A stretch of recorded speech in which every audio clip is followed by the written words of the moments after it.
কমেন্টে যদি রাধে রাধে লেখো তোমাদের একটা উইশ ডেফিনেটলি ফুলফিল হবে।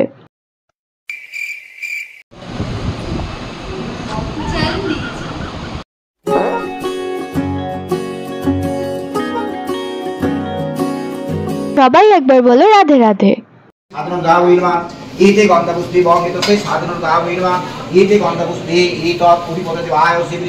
তোমাদের সাথে শেয়ার করব আমাদের বাড়ির সব থেকে কিউটেস্ট মেম্বারের বার্থডে।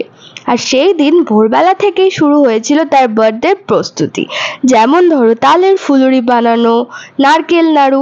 এখানে করা হচ্ছে নারকেল, যেটা দিয়ে গুড়ের আর চিনি দু রকমেরই নাড়ু হবে। অপু সোনার বার্থডে বলে কথা, তাই আমিও লেগে পড়লাম নাড়ু বানানোর কাজে। নাড়ুটা কেমন খেতে হয়েছিল সেটা না হয় ভিডিও লাস্টেই বলবো। এখানে ভাজা হচ্ছে তালের ফুলুরি। এই সবই কিন্তু আমাদের গপু সোনার ভীষণই ফেভারিট। আর এখানে তার ফেভারিট ক্ষীর রাখা আছে। চলো তোমাদের সাথে শেয়ার করি আমাদের ঠাকুর ঘরের ডেকোরেশনটা। তোমরা সবাই কমেন্টে জানিও যে কিরকম লাগছে। এখানে গপু সোনার সামনে রাখা হয়েছে তার পছন্দের সবকিছু। আর গপু সোনার দিদি মানে আমি ওয়েট করছিলাম যে কতক্ষণে পুজো শেষ হবে আর আমি ওগুলো তুলে একবার খাবো।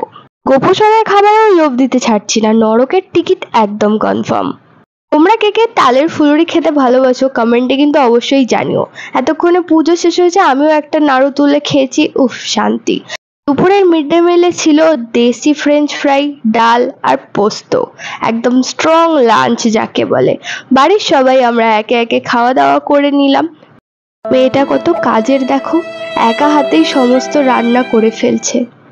নিজের প্রশংসা নিজে কতই করব। এখানে চলছে রাত্রির বেলা রান্না বান্নার প্রিপারেশন। এখন বাজে 5:30, আর কিছুক্ষণ বাদেই সবাই চলে আসবে। আমাকে হতে হবে রেডি। আমি খুব একটা সাজি না, তো চলো রেডি হয়ে তোমাদেরকে দেখাই। আমাকে কেমন লাগছে কমেন্টে জানাতে কিন্তু একদমই ভুলো না। এটা হলো আমার মায়ের যোগা গ্রুপ। এখানে রয়েছেন আমার সমস্ত লাভলি আন্টিস।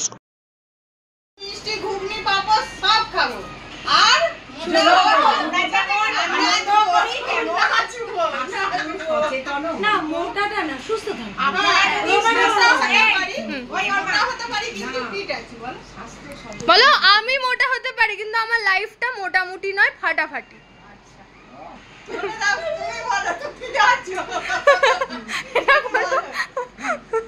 মোটা হতে পারি কিন্তু লাইফটা আমাদের মোটামুটি নয়, ফাটাফাটি। ঠিক আছে। রান্না বান্না কি কি হয়েছিল চলো তোমাদের এক ঝলক দেখিয়ে নিই। আর এখানে হচ্ছে গরম গরম কচুরি ভাজা। খাওয়া দাওয়ার অ্যারেঞ্জমেন্ট হয়েছিল আমাদের বাড়ির ছাদেই। আর আমার পেয়ে গেছিল খুব জোরে খিদেই, এত ভিড় টপকে আমি সোজা খেতে বসে পড়েছিলাম। ফার্স্টেই ছিল ভেজিটেবল চপ, তারপর ছিল গরম গরম কচুরি, আলুর দম আর পনির।